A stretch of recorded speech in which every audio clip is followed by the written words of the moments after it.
ला करते हैं। अच्छा जी, ये वीक 3 की फर्स्ट क्लास है ना? हाँ। अच्छा, वीक 3 का आप लोग कंटेंट देख लें पहले कि वीक 3 में हम क्या कवर करने जा रहे हैं, ठीक है? तो वीक 3 की जो फर्स्ट क्लास है उसमें हम जो हमारा जो टारगेट है वो सॉफ्टवेयर क्वालिटी इंजीनियरिंग और रिक्वायरमेंट के पर्सपेक्टिव से क्या सॉरी क्या मतलब कोर्स। अच्छा अच्छा, हाँ वो तो उनको ऑफर हो रहा है सॉफ्टवेयर, ये जो वो है ऐसी वाले सॉफ्टवेयर इंजीनियरिंग वाले जो उनको ऑफर हो रहा है। किसकी? हाँ, सॉफ्टवेयर क्वालिटी इंजीनियरिंग बिल्कुल वो क्लास भी है, वो भी अलग से सब्जेक्ट है। तो उसकी कुछ चीज़ें और कुछ चीज़ें इसकी आप लोगों की सिमिलर होंगी, क्योंकि आपका उनका तो अलग अलग हर चीज़ का सब्जेक्ट होता है ना। तो आप लोग का ये है कि एक ही कोर्स में सारी चीज़ें कवर करनी पड़ती है। तो अच्छा जी, तो अ, जो फर्स्ट क्लास है हमारी इस वीक की, तो उसमें हमने सॉफ्टवेयर क्वालिटी इंजीनियरिंग तो हमारी लास्ट क्लास से स्टार्ट हो गई थी, लेकिन हमारा जो फोकस होगा वो रिक्वायरमेंट की फेज के ऊपर था होगा सॉरी, कि रिक्वायरमेंट में हम क्या करें क्वालिटी को इंश्योर करने के लिए, ठीक है? फिर कुछ रिक्वायरमेंट डॉक्यूमेंट्स हैं, हम वो कुछ देख लेंगे, कुछ मैंने डाउनलोड किए, कुछ मैं आपके साथ शेयर भी करूँगा। और कुछ पॉइंट्स यहाँ लिखे हैं, कुछ एक्टिविटीज़ लिखी हैं कि रिक्वायरमेंट डॉक्यूमेंट में क्या क्या चीज़ें होनी चाहिए, ठीक है? और वो सारी चीज़ें हम डिस्कस करेंगे, और फिर आपको एक जो आपकी असाइनमेंट नंबर 1 है वो आपकी इसी के ऊपर होगी, इस रिक्वायरमेंट डॉक्यूमेंट के ऊपर, ठीक है? पिछली दफ़ा अगर नहीं, प्रोजेक्ट नहीं होगा, असाइनमेंट हाँ ग्रुप्स में करें, ठीक है? ग्रुप्स में करें, कोई इशू नहीं। ग्रुप्स में ये है कि आपका काम डिवाइड हो जाता है, और दो बंदे जब मिलके काम करते हैं तो काम ज़्यादा अच्छा हो जाता है, काम भी डिवाइड हो जाता है, अच्छा भी होता है। तो आप लोगों की अपनी अंडरस्टैंडिंग के ऊपर है कौन करता है, लेकिन ऐसा होना नहीं चाहिए, ठीक है? लर्निंग नहीं होनी है। अच्छा, लास्ट क्लास एसडीए की कोर्स में हमने एनालिसिस तो किया था रिक्वायरमेंट का, यूज केसेस वगैरह, लेकिन एक कंप्लीट रिक्वायरमेंट डॉक्यूमेंट नहीं बनाया था, ठीक है? तो इस बार आपकी जो असाइनमेंट नंबर 1 ये होगा, असाइनमेंट नंबर 1 तो सिर्फ टेम्पलेट बनाना होगा, 2 में फिर आपको एक कंप्लीट डॉक्यूमेंट बनाना होगा, रिक्वायरमेंट डॉक्यूमेंट, ठीक है? तो उसकी ये जो गाइडलाइंस है और उसमें वो कैसा होना चाहिए वो मैं आज आपको पढ़ा दूंगा कि ये चीज़ें आपकी उसमें होनी चाहिए, ठीक है? तो आज का लेक्चर हमारा इस पे ही है, रिक्वायरमेंट पे, रिक्वायरमेंट डॉक्यूमेंट देखेंगे कुछ, और जो मेन जो फोकस है वो ये है कि रिक्वायरमेंट की फेज में क्वालिटी को हम कैसे इंश्योर करें। अब देखो, डिज़ाइन कुछ डिज़ाइन ऐसा है कि उसमें आप डिज़ाइन को मेजर कर सकते हो, ठीक है? कि इसमें परफॉर्मेंस के लिए ये किया, इसके लिए किया। अब रिक्वायरमेंट एक ऐसी चीज़ है जो आपके पास नेचुरल लैंग्वेज में लिखी गई है, ठीक है? रिक्वायरमेंट आपके पास नेचुरल लैंग्वेज में आपने लिखी है, नेचुरल लैंग्वेज मीन्स जो मैं और आप बोल रहे हैं उसमें हमने ये लिखी है, ठीक है?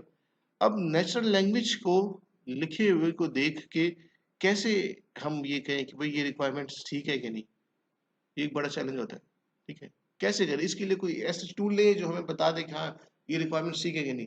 डिज़ाइन के लिए हो सकता है, ठीक है? डिज़ाइन के लिए आप सिमुलेशन कर सकते हैं, डिज़ाइन को देख के आप वो कर सकते हो, ठीक है? डिज़ाइन के लिए अब आप देखो, जैसे कि हम एसडीए के कोर्स में हमने बात की थी कि हम डिज़ाइन हमारा जो है ना वो कॉम्प्लेक्स, कम लेस कॉम्प्लेक्स होना चाहिए। तो उसको उसके लिए मेजरमेंट के लिए क्या था, हम देखते हैं कपलिंग इफेक्ट, ठीक है? ये आपके पास कंपोनेंट्स हैं, ये कंपोनेंट्स आपस में कैसे ऑर्गेनाइज है, तो आप इस डिज़ाइन को देख के लेट्स से इस डिज़ाइन के कपलिंग इफेक्ट को, डिपेंडेंसी को देख के आप कह सकते हो कि डिज़ाइन कॉम्प्लेक्स है कि नहीं। कुछ कुछ तो है ना मेजरमेंट मेजरमेंट के लिए, लेकिन रिक्वायरमेंट जो नेचुरल लैंग्वेज में लिखी है तो उसको देख के क्या करें, ठीक है? तो उसके लिए कुछ गाइडलाइंस है, कुछ एक्टिविटीज है कि ये रिक्वायरमेंट में आप करें, ठीक है? और रिक्वायरमेंट में के फेज में क्वालिटी को अश्योर करने का तरीका ये है कि रिक्वायरमेंट डॉक्यूमेंट जब बन गया तो उसको फिर रिव्यू किया जाता है, ठीक है? रिव्यू कैसे किया जाता है कि लेट्स से मैंने रिक्वायरमेंट डॉक्यूमेंट बनाया, आपको प्रेजेंट किया, और जो आपसे मेरा मतलब ये है कि जितने भी स्टेक होल्डर्स हैं, जिसमें यूजर्स हैं, प्रोग्रामर्स, टेस्टर, डिजाइनर्स, आर्किटेक्ट, सारी टीम होगी, वो हर टीम अपने व्यू से उस रिक्वायरमेंट डॉक्यूमेंट को देखेगी, ठीक है? अब देखो, एक फंक्शनल रिक्वायरमेंट्स हमने लिख ली, ठीक है? हाँ जी जी, सॉफ्टवेयर रिक्वायरमेंट सीआरसी नहीं, सीआरसी नहीं, SRS, SRS software requirement specification. हाँ, वो उसी की बात हो रही है ना, उसी की बात हो रही है, रिक्वायरमेंट डॉक्यूमेंट और सॉफ्टवेयर रिक्वायरमेंट स्पेसिफिकेशन वो एक ही चीज़ है, सिर्फ नाम का वो है। अच्छा, मैं ये कह रहा था कि जब ये रिव्यू कराते हैं ना, उससे क्या होता है, उससे फायदा ये होता है कि देखें, हर बंदे का एक तो अपना पर्सपेक्टिव होता है, अपने माइंड से सोचता है। दूसरी बात, जो डिजाइनर है, जो आर्किटेक्ट है, वो रिक्वायरमेंट को अपने पर्सपेक्टिव से देखेगा। ठीक है, उसको जो चीजें चाहिए, ठीक है, वो चीजें वहां पे देखेगा। यूजर ये देखेगा कि भाई मैं इस सॉफ्टवेयर को लेके लेट से क्या क्या कर सकता हूँ, मैं ये फंक्शनलिटी है, ये फंक्शनलिटी है, ये फंक्शनलिटी है। वो तो फंक्शनल रिक्वायरमेंट्स लेट से देख लिया, आप लोगों ने भी देख लिया। अब जो आर्किटेक्ट है, ठीक है, आर्किटेक्ट जो अभी हम इंशाल्लाह जो अगली क्लास है उससे हम आर्किटेक्चर स्टार्ट करने वाले हैं, तो आर्किटेक्ट का ये कंसर्न होगा कि इस सॉफ्टवेयर के अंदर मुझे कौन कौन से नॉन फंक्शनल रिक्वायरमेंट्स या कौन कौन से क्वालिटी एट्रीब्यूट्स अचीव करने हैं। ठीक है, कौन सी फंक्शनल रिक्वायरमेंट ऐसी है जिसके साथ ये क्वालिटी एट्रीब्यूट अलाइन है। लेट से जहाँ पे किसी फंक्शनल रिक्वायरमेंट की बात आ रही है, दैट इज ट्रांजैक्शन। ठीक है, लेट्स से ट्रांजैक्शन, तो वहां पे ट्रांजैक्शन के साथ साथ जो आर्किटेक्ट है, उसको उसका कंसर्न ये होगा कि इन ट्रांजैक्शंस को क्या करना है, सिक्योर करना है। तो अब ये सिक्योरिटी एक नॉन फंक्शनल एट्रीब्यूट या एक क्वालिटी एट्रीब्यूट उसके माइंड में होगा। ठीक है, तो हमने जो रिक्वायरमेंट डॉक्यूमेंट है वो इस तरीके से बनाना है, ठीक है, वो इतना कंप्लीट हो कि वो सिर्फ उसको देख के सिर्फ यूजर्स को इन्फॉर्मेशन ना मिले, उसको देख के आर्किटेक्ट को भी इन्फॉर्मेशन मिले, उसके बाद जो डिजाइनर है उसको भी इन्फॉर्मेशन मिले, और जो उसके बाद जो कोड करने वाले हैं उनको भी इन्फॉर्मेशन मिले, क्योंकि ये रिक्वायरमेंट डॉक्यूमेंट हमने किसको देना है, आर्किटेक्ट को देना है, ठीक है, डिजाइनर्स को देना है।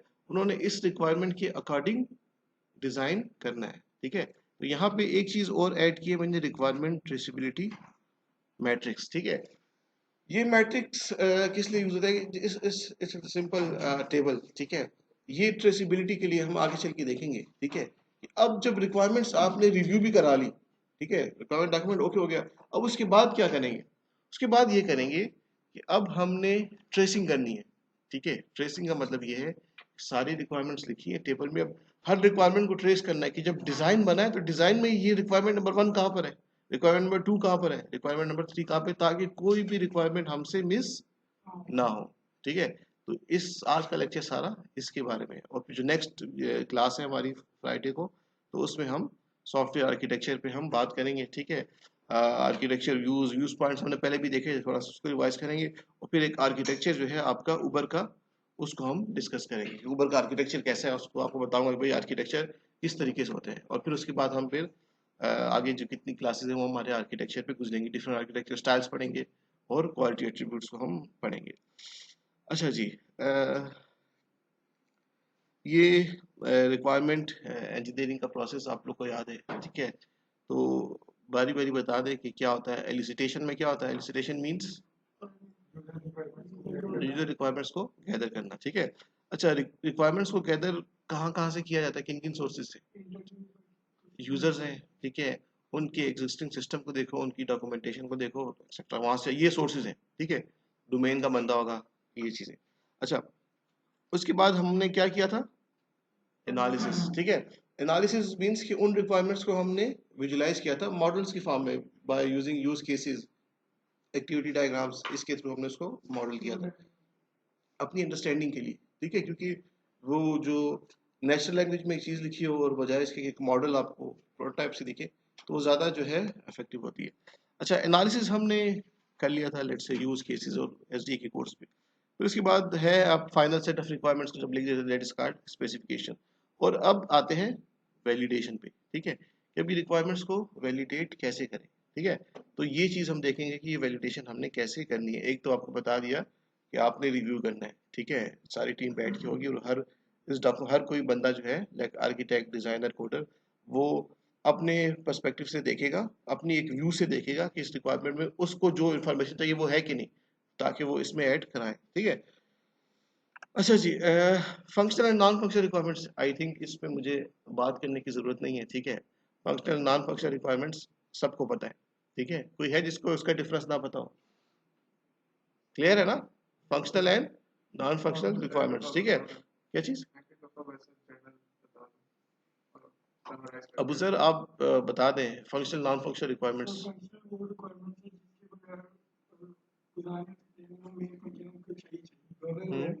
स्टॉप, फजूल की बात ना करें। हाँ सही बोल रहे हैं, सही बोले बोले। और नॉन फंक्शनल रिक्वायरमेंट्स, हर चीज को हर चीज को मजाक मत लिया करें ना, कभी सीरियस भी हो जाएगा, ठीक है। अच्छा देखिए, नॉन फंक्शनल रिक्वायरमेंट्स हमने, अगर आप देखो एसडीए के कोर्स में, तो डिजाइन के वक्त हमने कौन से नॉन फंक्शनल या कौन से क्वालिटी एट्रीब्यूट को हमने उस वक्त कवर किया था, कोई बता सकते हैं? एसडीए के कोर्स में हमने जो डिजाइन डिफरेंट प्रिंसिपल्स पैटर्न्स पढ़े, तो उस वक्त हमारा कुछ क्वालिटी एट्रीब्यूट्स पे, कुछ नॉन फंक्शनल रिक्वायरमेंट्स पे फोकस तो था ना, वो कौन सी थी? सिक्योरिटी पे तो हमने, मुझे नहीं याद कि मैंने कोई एक लेक्चर भी दिया हो, वो तो अभी दूंगा इस कोर्स में। जी,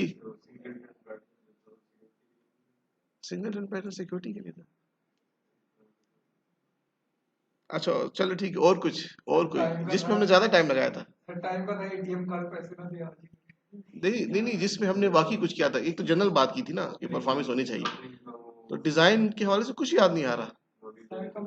क्या चीज? मॉड्यूलैरिटी भी ठीक है, मेंटेनेबिलिटी ठीक है, कम्प्लेक्सिटी, रीयूजेबिलिटी, इन चीजों पे जरा हमारा उसमें फोकस था। अभी जो हम आर्किटेक्चर पढ़ेंगे ना, तो उस पे हमारा फोकस किस पे होगा? अब हम परफॉर्मेंस की बात करेंगे, सिक्योरिटी की बात करेंगे, स्केलेबिलिटी की और रिलायबिलिटी की, ठीक है। फंक्शनल रिक्वायरमेंट्स ये है कि आपका सॉफ्टवेयर एक्चुअली क्या करेगा, क्या क्या फंक्शनलिटीज इसमें होनी चाहिए, ठीक है, लॉगिन हो सकते हो, ठीक है, और ये एक्सेट्रा जो आपको पता है फंक्शनल चीजें। नॉन फंक्शनल की, अब इन फंक्शनल के साथ साथ नॉन फंक्शनल रिक्वायरमेंट भी जरूरी है। लाइक अगर एक फंक्शनलिटी में मिल रही है, इसके साथ सिक्योरिटी जरूरी है, ट्रांजैक्शन है तो इसके सिक्योरिटी जरूरी है, ठीक है, अगर विड्रॉ करें तो परफॉर्मेंस जरूरी है। बहुत सी ऐसी चीजें, स्केलेबल होना चाहिए सिस्टम, ताकि हम उसका स्केल बढ़ा सकें, सिक्योर होना चाहिए system. These are the examples of non functional requirements, ठीक है। तो ये दो स्लाइड्स आप लोग, इस पे जो जो मैंने चीजें लिख दी, एग्जांपल भी लिख दी, आप लोग खुद देख लो, इसमें ऐसा कुछ नहीं है, ठीक है। अच्छा, डिफेक्ट पे भी लास्ट टाइम बात की थी, यहाँ पे ऐड इसलिए किया है कि चूंकि हमारा रिक्वायरमेंट का टॉपिक है quality engineering at requirement phase, तो वहाँ पे आपको ये कुछ स्टडीज आपके साथ शेयर करो, जिसमें जो सर्वे की रिजल्ट्स हैं, तो उससे ये चीज़ सामने आई कि जो मोस्टली जो डिफेक्ट्स है ना, ठीक है, मोर देन 80% या 80%, वो आपके रिक्वायरमेंट की फेज में पाए जाते हैं, ठीक है। रिक्वायरमेंट की इंपॉर्टेंस यहाँ पे आपको बताई जा रही है। रिक्वायरमेंट के बाद जो दूसरा जो फेज है, जहाँ पे फिर उससे बाद जो नंबर आता है इन टर्म्स ऑफ डिफेक्ट्स, तो वो आपका डिजाइन है, ठीक है। तो इसको देख के आपको पता चल रहा है कि प्रॉब्लम हमें जहाँ पे ज्यादा आ सकती है, वो ये पहले दो फेज है, ठीक है, रिक्वायरमेंट एंड डिजाइन, क्योंकि यही दो फेज है जिसको हम जो एक फाउंडेशन है, जो कि एक बेस है, जिसकी बेस पे जाके कोड होगा, ठीक है। और ये जितनी भी मैं बातें कर रहा हूँ ना, ये मैं large scale complex software systems की बात कर रहा हूँ, ठीक है। एक सिंपल सॉफ्टवेयर है, ठीक है, उसके लिए ये चीजें इतनी उधर भी मैटर करती है, लेकिन उसके लिए हमें ये इतनी रिक्वायरमेंट इंजीनियरिंग की फेज से ना भी गुजरे ना, तो काम चल जाता है। लेकिन एक large scale complex software system को आप माइंड में रखो, ठीक है। उबर को देख लो, एक बड़ा सिस्टम है, ठीक है। तो अब ये सिस्टम ऐसे ही नहीं बना कि प्रोग्रामर्स को हायर किया और बस कोडिंग स्टार्ट कर ली, ठीक है। ऊपर का आर्किटेक्चर हम नेक्स्ट क्लास में देखेंगे, तो आप देखो इसकी आर्किटेक्चर में कितनी ज्यादा चीजें हैं, तो हम सोच भी नहीं सकते कि ये आर्किटेक्चर वैसी without planning, without software engineering इसको बनाया होगा, ठीक है। तो इसलिए रिक्वायरमेंट की इम्पोर्टेंस है, ठीक है। एक और सर्वे है, उसका ये रिजल्ट है, जिसमें पुराना सर्वे है लेकिन अभी भी इसमें मतलब ऐसा ही है, ठीक है। इस सर्वे में ये कहा गया है कि 56% जो डिफेक्ट्स है वो रिक्वायरमेंट में आते हैं, डिजाइन में 27%, और फिर उसके बाद कोड वगैरह में और आगे चल के बाकी, ठीक है, डिप्लॉयमेंट वगैरह से रिलेटेड वो चीजें कह रहे हैं।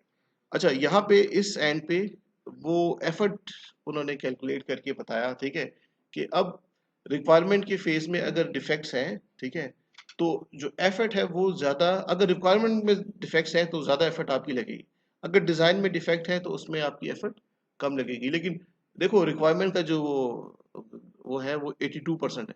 इट्स मीन कि अगर रिक्वायरमेंट्स में प्रॉब्लम है, ठीक है, तो आपकी एफर्ट जो है वो क्या है, वो ज्यादा लगेगी, ठीक है। कि अब हम आगे स्टेज पे चल रहे हैं, ठीक है, और काम कर रहे हैं, अब रिक्वायरमेंट चेंज हो रही है, तो उस रिक्वायरमेंट की वजह से डिजाइन भी चेंज होता है, और उस डिजाइन की वजह से वो है, क्योंकि रिक्वायरमेंट ऐसी चीज है कि इसमें जो प्रॉब्लम आई वो आगे फ्लोट होती है, आगे लेटर ऑन जितने भी आपके स्टेजेस हैं, ठीक है। क्लियर है, इसमें कुछ ऐसी बात नहीं, just just for the purpose of motivation के रिक्वायरमेंट की क्या इंपॉर्टेंस है, ठीक है।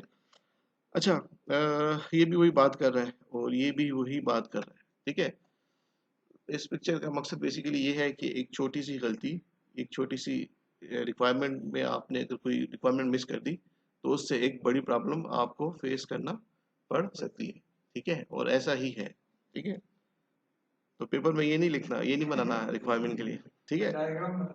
हाँ, ये वाली नहीं बनानी। अच्छा, इम्पैक्ट ऑफ रिक्वायरमेंट डिफेक्ट्स, अगर आपकी रिक्वायरमेंट डिफेक्ट्स है तो आपको सारा काम दोबारा से करना पड़ेगा, री रिक्वायरमेंट इंजीनियरिंग, री डिज़ाइन, री कोड, री टेस्टिंग एंड री इम्प्लीमेंटेशन, सारा काम आपको स्टार्ट से करना पड़ेगा। और सबसे ज़्यादा ही निगलेक्ट ही जो फेस किया जाता है ना, वो ये रिक्वायरमेंट का फेज है, ठीक है। इसको हर कोई बहुत ईजी सी चीज़ लेता है, ठीक है।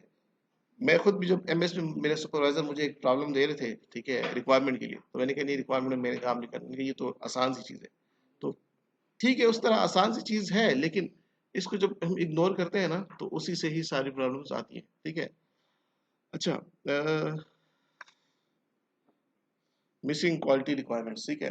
मिसिंग क्वालिटी रिक्वायरमेंट्स का मतलब ये है कि आपके पास लेट से, यहाँ पे देखो एक एग्जांपल लिखिए कि software product with excellent user interface, ठीक है। तो ये एक रिक्वायरमेंट है कि यूजर इंटरफेस अच्छा होना चाहिए, लेकिन इसके साथ जो रिक्वायरमेंट नहीं लिखी, लेट से जो यहाँ पे लिखा है but with no firewall for database, ठीक है, तो इसको आप कह सकते हो कि मिसिंग रिक्वायरमेंट्स, ये एग्जांपल है मिसिंग रिक्वायरमेंट की। इसका मतलब ये है कि हम यूजर इंटरफेस पे तो फोकस कर रहे हैं, ठीक है, एक फंक्शन, ये भी नॉन फंक्शनल रिक्वायरमेंट है कि यूजर इंटरफेस अच्छा होना चाहिए, लेकिन उसके साथ साथ सिक्योरिटी को हम मिस कर रहे हैं, तो इस तरह की चीज को हम मिसिंग क्वालिटी रिक्वायरमेंट्स कहते हैं, ठीक है। कि अब ये आपका काम है कि आपके पास रिक्वायरमेंट्स लिखी हुई हैं, तो आप देखो कि कहीं पे अगर डेटाबेस की बात हो रही है तो आप डेफिनेटली सिक्योरिटी की बात करोगे, कहीं पे अगर आपके पास कुछ और वो है, परफॉर्मेंस की इशू आ रहे हैं, तो आप लोड बैलेंसर की बात करेंगे कि लोड बैलेंसर जो है वो इस लोड को मैनेज कर सके, ठीक है।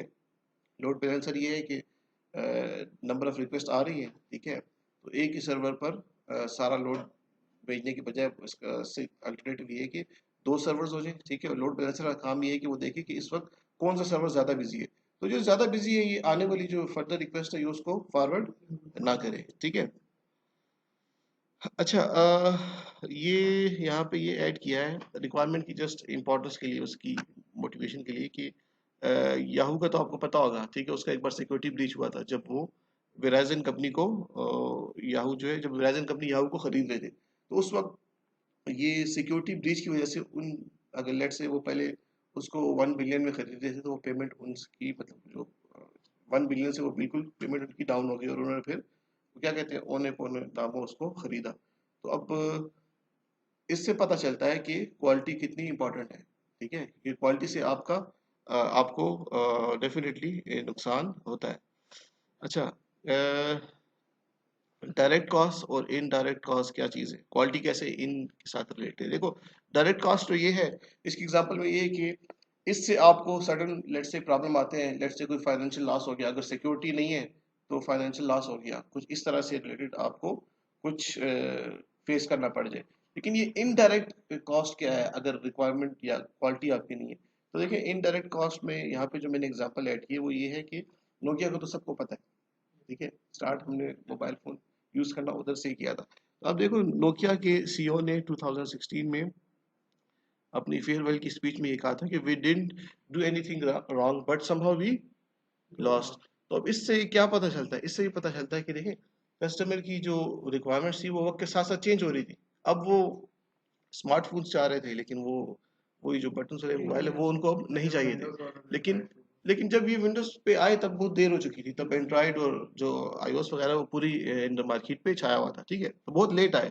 तो यहाँ पे बताने का मकसद ये है कि वो अपने तरीके से ठीक जा रहे थे, लेकिन वक्त के साथ साथ उन्होंने कस्टमर्स की रिक्वायरमेंट को अडॉप्ट नहीं किया, क्वालिटी अपनी मेंटेन नहीं की, तो देखिए आज नोकिया खत्म हो गया है, ठीक है। मैं आपको इसकी एक और एग्जांपल देता हूँ। लेट से आप कोई आप कोई सर्विस प्रोवाइड कर रहे हो, ठीक है, और वो आपकी सर्विस लेट से ऑनलाइन कोई सर्विस है, यूजर्स ले भी रहे हैं, ठीक है। अब लेट से टेक्नोलॉजीज चेंज हो रही है, डिफरेंट चीजें सामने आ रही है, लेट से अब देखिए आपको पता है कि आजकल क्लाउड का दौर है, ठीक है, हमें सर्वर, अपना सर्वर सेटअप करने की जरूरत नहीं है, क्लाउड पे हम इंफ्रास्ट्रक्चर पूरा मैनेज कर सकते हैं, ठीक है। तो वहां पे दूसरा ये है कि आप जितने रिसोर्सेज यूज करते हो उतना पे करते हो क्लाउड पे, ठीक है। तो अब आप ये एक सर्विस है जिसपे आप मंथली यूजर को कुछ चार्ज कर रहे हो, ठीक है। लेकिन यूजर को पता चलता है कि यार अब तो क्लाउड का एक कंसेप्ट है कुछ, और वहां पे हम जितने रिसोर्सेज यूज कर रहे हैं उतनी ही पेमेंट हमसे ले रहे हैं, तो सब उस तरफ फोकस करेंगे। तो अब आप अपने आप को मॉडर्न टेक्नोलॉजीज के साथ अडॉप्ट नहीं करोगे, क्वालिटी अपनी मेंटेन नहीं करोगे, तो आप भी फिर क्या हो जाओगे, मतलब फिर आपकी सर्विसेज कोई नहीं लेगा। ठीक है। ये तो थी अभी तक रिक्वायरमेंट की मोटिवेशन और वो सारी बातें। अब आते हैं कि रिक्वायरमेंट डॉक्यूमेंट आपका कैसा होना चाहिए, उसमें क्या क्या चीजें हैं जो हम ऐड करें, ठीक है, जो एक रिक्वायरमेंट डॉक्यूमेंट में होनी चाहिए। तो ये चीजें जो मैंने यहाँ पे ऐड की है, ठीक है, ये कोई ऐसे फाइनल नहीं है कि यही चीजें, ठीक है। इसके अलावा भी आपको अगर कुछ लगता है जो आप अपनी असाइनमेंट्स में करोगे, तो आप इसमें बिल्कुल ऐड कर सकते हो। कुछ और नेट पे रिक्वायरमेंट डॉक्यूमेंट्स को सर्च करो, ठीक है, उनको देखोगे उसमें उनकी अप्रोच क्या है, तो आप उसमें ऐड कर सकते हैं। लेकिन जो मुझे अभी तक लगा कि ये चीज़ें होनी चाहिए, तो वो मैंने यहाँ पर ऐड कर दी है, ठीक है। बारी बारी इन कितनी रिक्वायरमेंट, 13 था, इन इनको हम देखते हैं बारी बारी, ठीक है, कि इसमें क्या क्या चीज़ें हैं, और फिर मैं आपको कुछ रिक्वायरमेंट डॉक्यूमेंट्स दिखाता हूँ, ठीक है, वो आपके साथ। हालांकि वो जो मैंने नेट से डाउनलोड किया वो कोई इतने अच्छे नहीं है, मुझे कोई पसंद नहीं आए, बहुत सिंपल से हैं। लेकिन जस्ट आपकी अंडरस्टैंडिंग के लिए कि देख लो रिक्वायरमेंट डॉक्यूमेंट कैसे होते हैं, ठीक है। आपने उससे अच्छा बनाना है, ठीक है, कैसे बनाना है वो भी देख लो। अच्छा देखिए, रिक्वायरमेंट डॉक्यूमेंट में क्या क्या चीज़ें होनी चाहिए, ठीक है। पहली दो जो चीज़ें हैं दैट इज प्रीटी ऑब्वियस, ये तो होंगी होंगी, ठीक है। Functional requirements and non functional requirements, ये तो आपके पास होंगी ही होंगी, ठीक है। अच्छा, इस पे मतलब इतनी ज़्यादा मुझे बात करने की ज़रूरत नहीं है, ठीक है। अच्छा, बिजनेस प्रोसेस क्या चीज़ है, बिजनेस प्रोसेसेस, इससे क्या मतलब है। यहाँ पे बिजनेस प्रोसेस का मतलब ये नहीं कि हम कुछ सर्विस बेच रहे हैं, कुछ वैसा बिजनेस, ठीक है, कुछ खरीद फरोख्त वाला बिजनेस। मीन्स जिस काम के लिए सॉफ्टवेयर बनाया है, जिस बिजनेस के लिए वो बनाया है, जिस पर्पज के लिए, उसके प्रोसेसेस उसमें होने चाहिए, ठीक है, उसके प्रोसेसेस उसमें होने चाहिए, ठीक है।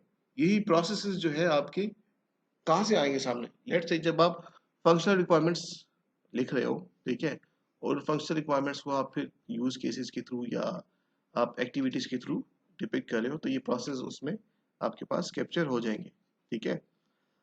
अच्छा, स्टोरी कार्ड्स भी कर सकते हो, अगर आपको यूजर स्टोरीज में रिक्वायरमेंट्स लिखना पसंद है या अच्छी लगती है, तो बिल्कुल कर सकते हो, उसको भी कर सकते हो, कोई वो रूल नहीं है, ठीक है। अच्छा, ये हो गया स्कोप। स्कोप का मतलब ये है ना कि we need to define boundary of a system, ठीक है, ये भी जरूरी है, ठीक है, वरना आप सॉफ्टवेयर में चीजें डालते जाओ, आप नई फंक्शनलिटी ऐड करते करते जाते हो, बनाते जाओगे, लेकिन आपको अपनी एक बाउंड्री डिफाइन करनी होगी कि भाई फाइनल प्रोडक्ट में ये चीजें होंगी, ठीक है। इवन इन यूर FIP जो आप आगे नेक्स्ट सेमेस्टर, तो वहां पे भी आपको अपने प्रोजेक्ट का स्कोप डिफाइन करना होता है कि भाई ये मेरी बाउंड्री है, ये मैं करूंगा, फाइनल प्रोडक्ट में ये होगा, ठीक है। वरना आप अगर ये बाउंड्री डिफाइन नहीं करते, तो आफ्टर 3-4 मंथ्स आप लेट्स से आगे प्रोग्रेस हुई, तो आपको लगेगा कि इसमें ये चीज़ भी होनी चाहिए, आप वो ऐड करोगे। फिर आप थोड़ा सा आगे चले, आपको अच्छा ये चीज़ भी होनी चाहिए, तो इस तरह आप ऐड करते जाओगे, तो आपका प्रोजेक्ट जो है वो खत्म नहीं होगा। तो you need to define your boundary, ठीक है। अच्छा, गोल्स क्या चीज़ है, ठीक है, गोल्स डिफाइन करना भी जरूरी है, ठीक है। गोल्स का मतलब ये है कि हमारे इस प्रोजेक्ट को लेके क्या ऑब्जेक्टिव्स हैं, ठीक है। लेट्स से अगर जैसे उबर की एग्जांपल है, तो उबर सिस्टम का या उबर सॉफ्टवेयर का क्या गोल था, तो उसका गोल ये था कि भाई यूजर जो है वो कुछ राइड के लिए रिक्वेस्ट कर सके, ठीक है।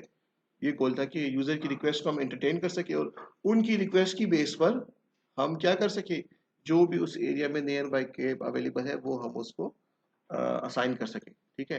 तो ये हमारा क्या था, ये हमारा एक मेन गोल था इस उबर सिस्टम को लेकर, ठीक है। तो इस तरह से हम कुछ गोल्स, कुछ ऑब्जेक्टिव सेट करते हैं कि ये ऑब्जेक्टिव्स हमारे थे। इसका फायदा ये है कि बाद में हम इन ऑब्जेक्टिव्स को देखते हैं कि क्या ये ऑब्जेक्टिव्स हमने अचीव किए हैं कि नहीं, ठीक है। तो ये उसी तरह रिक्वायरमेंट्स ही हैं, लेकिन थोड़ी रिक्वायरमेंट्स को थोड़ा एब्स्ट्रैक्ट करके, और मेन जो गोल है वो यहाँ पे डिफाइन करना। वैसे तो रिक्वायरमेंट्स देखो तो रिक्वायरमेंट्स तो बहुत सी होंगी, ठीक है, अगर वो जो उबर की जो एक ऐप है उसकी कितनी रिक्वायरमेंट्स होंगी, लेकिन ये हमारे मेन ऑब्जेक्टिव्स हैं एक सिस्टम को लेके, पूरे सिस्टम को लेके, ठीक है। जैसे बैंकिंग सिस्टम को आप देखो तो मेन ऑब्जेक्टिव्स क्या होंगे इसमें हमारे, अगर बैंकिंग सिस्टम को हम देखें तो मेन ऑब्जेक्टिव्स हमारे क्या होंगे, क्या चीज, सिक्योरिटी नहीं है, सिक्योरिटी ट्रांजैक्शंस कर सके, ठीक है, और ठीक है अकाउंट ओपन करना, ठीक है, ये चीजें तो कुछ मेन ऑब्जेक्टिव्स होंगे, लेकिन अगर रिक्वायरमेंट्स को देखो तो वो बहुत ज्यादा होंगी, ठीक है, उसमें हम ईच एंड एवरीथिंग डिटेल्स से वो करेंगे, लेकिन जो मेन ऑब्जेक्टिव्स हैं जिसके लिए हमें सिस्टम बनाना है वो हम वहाँ पे डिफाइन करेंगे, तो ये आपकी रिक्वायरमेंट डॉक्यूमेंट में ये भी होना चाहिए।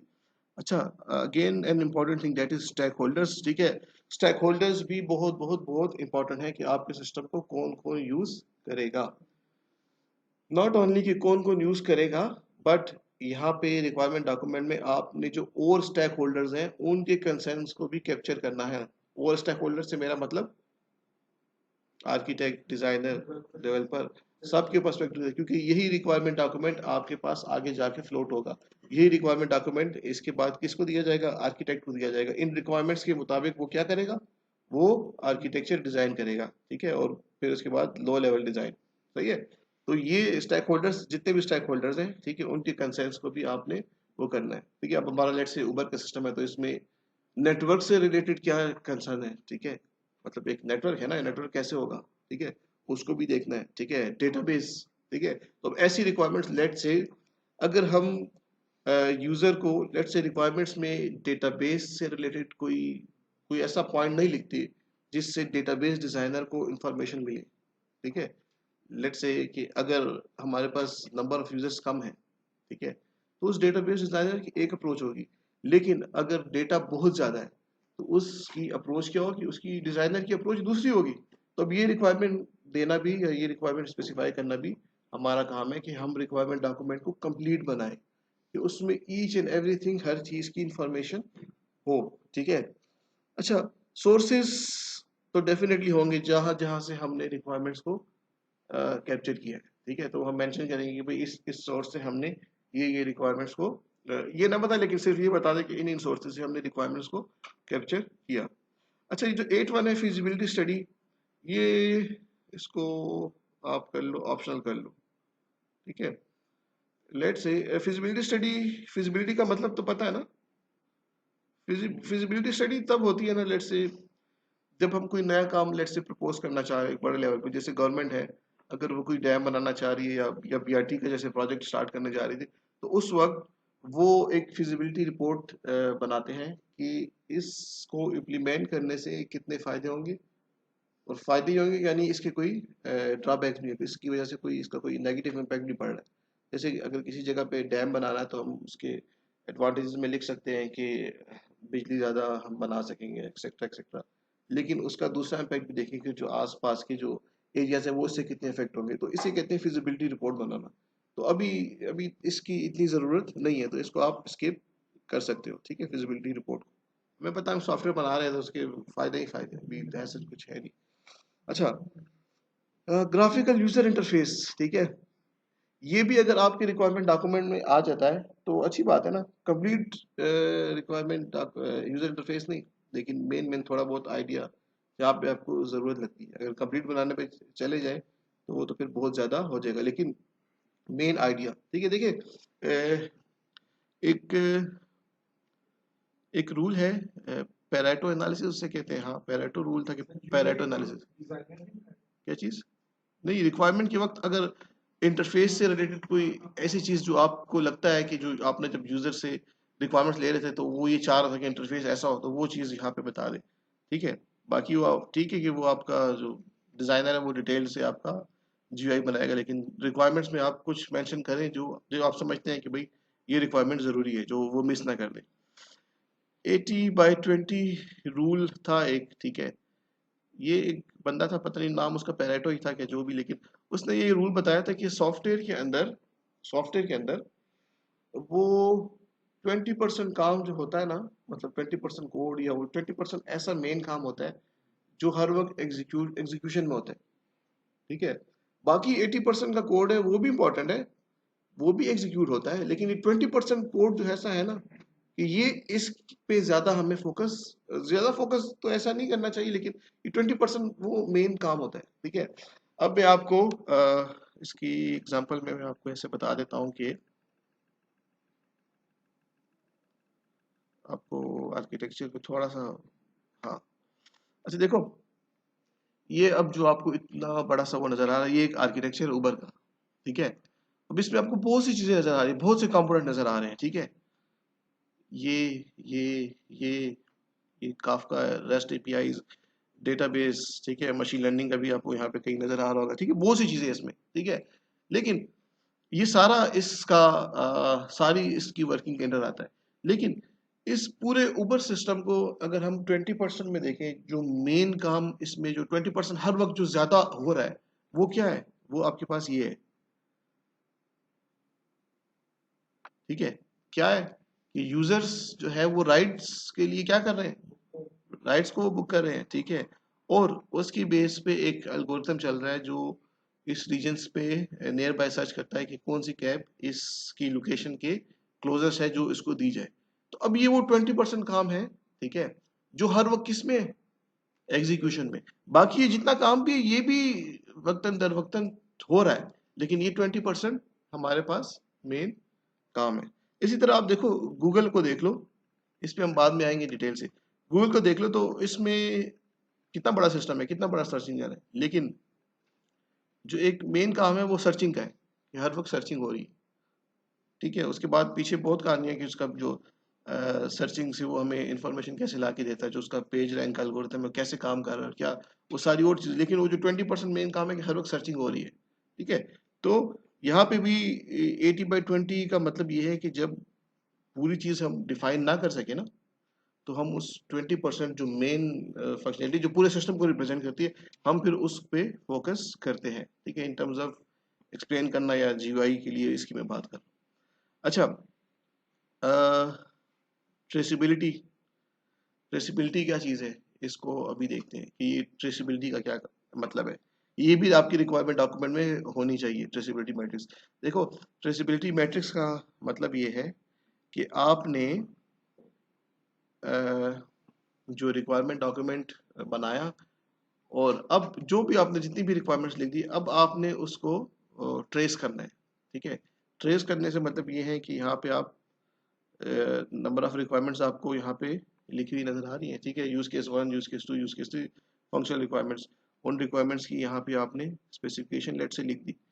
अब हम ये चाहते हैं कि कोई भी रिक्वायरमेंट मिस ना हो, ठीक है, डिजाइन में मिस ना हो उसमें। तो अब हमारे पास क्या है, हमने ये रिक्वायरमेंट्स का एक टेबल बना लिया, और अब हम देखेंगे कि लेट्स से जब डिजाइन डॉक्यूमेंट रेडी हुआ, ठीक है, तो अब हम ट्रेसिंग स्टार्ट करेंगे कि रिक्वायरमेंट नंबर 1 जो थी वो डिजाइन में कहाँ पर है, ठीक है, ये ट्रेसिंग। रिक्वायरमेंट नंबर 2 जो है, इसको आपका डिजाइन या आर्किटेक्चर जो है कैसे एड्रेस कर रहा है। रिक्वायरमेंट नंबर 3 है, इसको आर्किटेक्चर कैसे एड्रेस कर रहा है। लेट्स से रिक्वायरमेंट नंबर 4 कोई नॉन फंक्शनल रिक्वायरमेंट थी कि ट्रांजैक्शन के लिए सिक्योरिटी की जरूरत थी, तो आप आर्किटेक्चर को देखोगे कि इस आर्किटेक्चर में जहां पे जिस कंपोनेंट के अंदर ट्रांजैक्शन हो रही है, तो वहां पे सिक्योरिटी के लिए क्या किया, कोई फायरवॉल यूज किया या कोई इंक्रिप्शन डिक्रिप्शन टेक्निक है, कुछ भी वो किया है कि नहीं, ठीक है, ताकि कोई भी रिक्वायरमेंट हमारे पास मिस ना हो। फिर इसी तरह जब आपके पास डिजाइन हो गया, तो फिर उसके बाद आप डिजाइन में जो जो वो सारी चीजें आ गई आपकी, फिर आप कोड को कैप्चर करोगे कि अब ये रिक्वायरमेंट्स के अकॉर्डिंग ये डिजाइन था, और अब कोड में ये चीज नजर आ रही है कि नहीं आ रही, कोड में तो कहीं हमने वो मिस नहीं किया। तो इस तरह से ये आपके पास ट्रेसिबिलिटी मैट्रिक्स आप बनाओगे रिक्वायरमेंट के उसमें डॉक्यूमेंट के अंदर। और आखिर में आपके पास ये लिखा हुआ है टेस्ट केसेस, ठीक है, कि अब जितनी रिक्वायरमेंट्स है, हर रिक्वायरमेंट हम ये कह रहे हैं कि हाँ भाई कोड में वो आ गई हैं, ठीक है। अब हमारा आखिरी काम क्या है, इनको टेस्ट करना, ठीक है। तो हर रिक्वायरमेंट के लिए आप, हर रिक्वायरमेंट को आप क्या करोगे, उसके लिए टेस्ट केस लिखोगे। तो ये चीज भी हम करेंगे कि टेस्ट केस कैसे लिखते हैं, ठीक है। ये यूनिट में टेस्ट केसेस लिख लेंगे, कुछ और तरीके हैं, ठीक है। जैसे आपको ऑटोमेटा का पता है, ठीक है, तो ऑटोमेटा आपको पसंद भी है, तो उसके थ्रू भी हम जो है ना FSM फाइनाइट स्टेट मशीन्स के थ्रू भी हम टेस्ट केसेस जनरेट कर सकते हैं, ठीक है। तो देखेंगे वो टाइम पे डिपेंड करता है। तो टेस्ट जब टेस्टिंग की फेज में आएंगे तो हम देखेंगे कि भाई सॉफ्टवेयर को टेस्ट कैसे करना है, ठीक है, कैसे टेस्ट केसेस लिखते हैं। तो ये सारी चीजें हम वहां पर इंशाल्लाह टेस्टिंग की फेज में देखेंगे, लेकिन रिक्वायरमेंट डॉक्यूमेंट में ये चीज भी इंतहाई जरूरी है। फिर और जो यहाँ पर है, दैट इज डोमेन, डोमेन का आपको पता है, डोमेन एरिया को समझना बहुत बहुत बहुत ज़रूरी है। ठीक है, अगर हम डोमेन को नहीं समझेंगे तो हम उनके रिक्वायरमेंट्स के मुताबिक सॉफ्टवेयर बना ही नहीं सकेंगे। ठीक है, वो डोमेन का मतलब ये है कि हमें हर चीज़ की, हमें टेक्निकल अगर टर्म से बात करें तो उसकी नॉलेज हमें है, लेकिन वो जो डोमेन है उसमें एक्चुअली काम कैसे हो रहा है उसका हमें नहीं पता। ठीक है, अगर हॉस्पिटल्स में कोई उनका कोई काम करने का एक मैकेनिज्म है, ठीक है, तो वो हमें इतनी डिटेल से नहीं पता, उनका अपना एक काम करने का तरीका है, हम हमें कैसे पता भाई, वो उस फील्ड के बंदे हैं, बैंकिंग में काम करने का अपना तरीका है। ठीक है, तो इसको डोमेन को समझना भी बहुत ज़रूरी है। ठीक है, तो आपके रिक्वायरमेंट डॉक्यूमेंट में एक पोर्शन होना भी चाहिए जिसमें आप बताओ कि हमने डोमेन को स्टडी किया और डोमेन को स्टडी करने से ये इन्फॉर्मेशन हमें मिली। जैसे यहाँ पे एग्जांपल है, ये तो ऐसी कार्टून्स वगैरह बना के, डायग्राम्स वगैरह बना के डोमेन को समझने का एक तरीका है कि बैंकिंग सिस्टम में डिफरेंट लोग हैं, डिफरेंट जगह पे क्या काम कर रहे हैं और इस तरह से हमारे पास काम होगा। तो अब यहाँ पे ये जो मैंने 13 स्टेप्स लिखे हैं, प्रोटोटाइपिंग मतलब ये जो आप मॉडलिंग वगैरह करोगे तो वो उसमें आ जाएगी, प्रोटोटाइप बना के दे दी। अब ये चीज़ इसमें ये नहीं है कि आप इसी ऑर्डर से आप लोगों ने करा, ये कोई एक ऑर्डर में नहीं है। ठीक है, आपका काम है कि अब आपने जो, आपको मैं असाइनमेंट नंबर 1 दूंगा, उसमें आपने एक इस तरह से एक रिक्वायरमेंट डॉक्यूमेंट का एक टेम्पलेट बनाना है। ठीक है, उसमें आपने टेम्पलेट में ये करना होगा कि आपने अपनी अप्रोच बतानी होगी। ठीक है, कि अगर आपको रिक्वायरमेंट डॉक्यूमेंट बनाने का कोई कहे तो आपकी अप्रोच क्या होगी, तो आप लिखोगे कि स्टेप नंबर 1 में सबसे पहले मैं ये करूंगा। ठीक है, सबसे पहले क्या करेंगे, फंक्शनल रिक्वायरमेंट लेंगे, बात है। सबसे पहले क्या करेंगे, सबसे पहले सोर्सेज से इंफॉर्मेशन कलेक्ट करेंगे। ठीक है, डायरेक्ट फंक्शनल रिक्वायरमेंट नहीं, फंक्शनल रिक्वायरमेंट्स कहाँ से पता चलेंगी, सोर्सेज से, डोमेन को स्टडी करने से। पहले स्टेप में आप ये लिखोगे। एक्चुअली आप इसको एज असाइनमेंट नहीं लो, इसको आप इस तरह से लो कि वाकई किसी ने आपको, किसी सॉफ्टवेयर हाउस में आप गए और आपको ये टास्क दिया है कि आपने ये रिक्वायरमेंट डॉक्यूमेंट बनाना है इस किसी भी उसके लिए।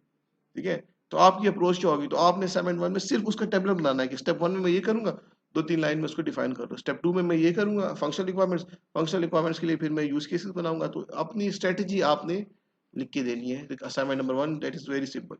फिर असाइनमेंट नंबर 2 में फिर आगे चल के देखेंगे, फिर मैं आपको कोई केस स्टडी दूंगा कि अब इसके अकॉर्डिंग जो आपने टेम्पलेट बनाया था, इसके अकॉर्डिंग अब डॉक्यूमेंट को क्या करो, स्ट्रक्चर करो। ठीक है, तो वो भी आप ग्रुप्स में करोगे तो उसमें भी आपका काम आसान हो जाएगा। ठीक है, अच्छा, बस थोड़ा सा काम रह गया। ठीक है, कुछ रिक्वायरमेंट डॉक्यूमेंट आपको बताता हूँ।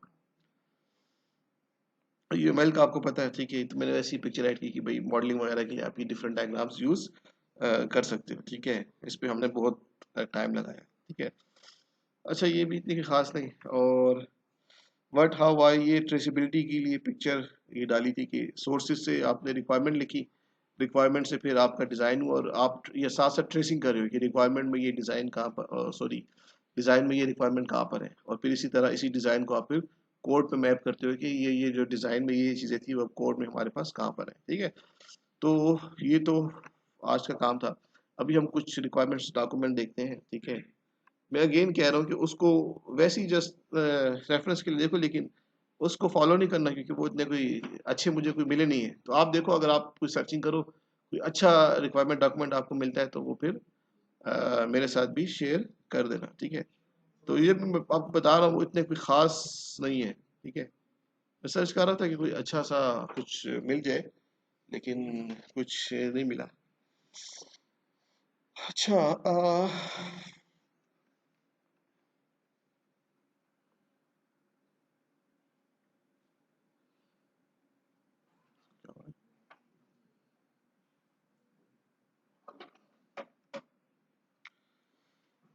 अच्छा, सिस्टम रिक्वायरमेंट स्पेसिफिकेशन। ठीक है, ये इसकी टेबल ऑफ कंटेंट्स है। ठीक है, थोड़ा प्रोफेशनल तरीके से पहले प्रॉब्लम डेफिनेशन, पर्पस, स्कोप, वो सारी चीज़ें बताई। ठीक है, आप लोग ये ना करो, खैर है। ठीक है, आप लोग जब बनाओ भी, आपको पर्पस और स्कोप और उसकी वो नहीं है, आपने पहले अपनी स्ट्रेटेजी डिफाइन करनी है उसके अकॉर्डिंग पे। ठीक है, अच्छा, इसको देखते हैं कि इसमें इसने क्या क्या किया है। ठीक है, इंट्रोडक्शन लिखा, पर्पस लिखा, स्कोप डिफाइन किया। ठीक है, और रिक्वायरमेंट्स पे आते हैं कि इसने रिक्वायरमेंट्स कहाँ पे कैप्चर किए हैं। कुछ बहुत इधर उधर की बातें भी इसमें लिखी है, लेकिन चलो ठीक है। अच्छा, यहाँ पे देखो प्रोडक्ट के फंक्शंस यहाँ पे वो बता रहा है, ठीक है, कि इस प्रोडक्ट में क्या फंक्शन होंगे, साइन अप का, साइन इन का, साइन आउट का, ठीक है। ये उसके लिए उबर की तरह ही एक सर्विस है, पता नहीं किस कंट्री के लिए, उसका रिक्वायरमेंट डॉक्यूमेंट है, ठीक है। ट्रांसपोर्टेशन रूट को ऐड करना, ट्रांसपोर्टेशन रूट को डिलीट करना, ठीक है, रिक्वेस्ट करना ट्रांसपोर्टेशन रूट को, सर्च करना, send message, reply to message, block user, rate user, ठीक है, change language, etcetera etcetera etcetera, ठीक है। तो ये उसका उसने यूज केस एक बना दिया, और फिर यूज केस के लिए उसने एक टेम्पलेट यूज किया, जो मैंने आपके साथ याद है, आपके साथ शेयर भी किया था, हमने इसको देखा भी था, ठीक है। अब अपनी हर फंक्शनल रिक्वायरमेंट को वो डिटेल से स्पेसिफाई कर रहा है बाय यूजिंग दिस टेबल, ठीक है। और बाकी इस रिक्वायरमेंट डॉक्यूमेंट में मुझे एज सच कोई इंटरेस्टिंग चीज़ नहीं मिली, बस सिंपल सिंपल हर रिक्वायरमेंट को उसने टेबल की फॉर्म में उसने लिखा है, ठीक है। और मुझे इसमें, हाँ, और फिर यहाँ पे आके डिज़ाइन पे थोड़ा सा उसने बता दिया कि डिज़ाइन कैसा होगा, लेकिन अब ये जिस सिस्टम की ये बात कर रहा है ना, ठीक है, उबर की तरह का सिस्टम है, बहुत बड़ा सिस्टम है, उसका रिक्वायरमेंट डॉक्यूमेंट कुछ इस तरीके से नहीं होना चाहिए, दैट इज सिंपल, ठीक है। ये भी ऐसा लगता है किसी प्रोफेशनल किसी ने नहीं बनाया, ऐसी लर्निंग के लिए किसी ने बनाया है, ये प्रोफेशनल ऐसे इस तरह नहीं होता, ठीक है। तो क्योंकि इसमें बहुत सी चीज़ें जो हमने अभी पढ़ी हैं, तो वो उसमें मिसिंग है। थोड़ा सा इंटरफेस डिज़ाइन यहाँ पे आपको नज़र आएगा इसका, ठीक है, इंटरफेस डिज़ाइन आपको नज़र आ रहा है, ठीक है। तो आप लोगों से मैं एक्सपेक्ट कर रहा हूँ कि आप लोग ये जो आपको दिखा रहा हूँ, इससे बहुत अच्छा रिक्वायरमेंट डॉक्यूमेंट बनाओगे, ठीक है, इंशाल्लाह। ग्रुप्स में काम कर रहे हैं ना, एक एक बंदा तो काम नहीं कर रहा है। अटेंडेंस हो जाएगी यार, अभी तो 2 रिक्वायरमेंट डॉक्यूमेंट और देखने हैं। अच्छा, ब्रेकफास्ट करके आया करो। एक दूसरा है, ये देख लो। अच्छा, एक चीज ये देख लो, ये ज्यादा अच्छा है, ठीक है। ये नहीं, इसमें इसको जरूर पढ़ना है आप लोगों ने, एक मिनट के लिए देख लो, सिर्फ देख लो इसको।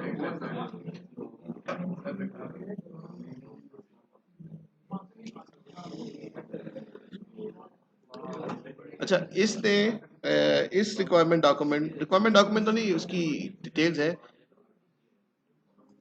इसमें उसने टाइप्स ऑफ सॉफ्टवेयर रिक्वायरमेंट्स लिखी है, बहुत डिटेल में लिखी है कि ये रिक्वायरमेंट भी देखो, ये भी देखो, ये भी देखो। तो आपको जो मैंने स्लाइड्स में जो कुछ पॉइंट्स किए हैं ना, उसको और इसको देख लो, दोनों को कंबाइन करके कुछ कुछ अच्छी शक्ल निकल आएगी, ठीक है। अब आप देखो, इसने हर रिक्वायरमेंट्स को कैप्चर किया यहाँ पे, ठीक है। User requirement, system requirement, product के क्या फीचर्स हैं, ठीक है, non functional requirement, stakeholders वगैरह, ठीक है, आर्किटेक्चर के लिए क्या चीजें हैं, और बहुत सी चीजें इसने यहाँ पे लिखी हैं, ठीक है। तो मेरा और इसका काफी सिमिलैरिटीज हैं, ठीक है। नॉन फंक्शनल रिक्वायरमेंट्स भी इसने डिटेल से यहाँ पे आपको दिखे, तो आप इसको ये शेयर करूंगा आपके साथ, इसको आप लोग देख लें, ठीक है। अच्छा, अब आते हैं आपकी अटेंडेंस पर।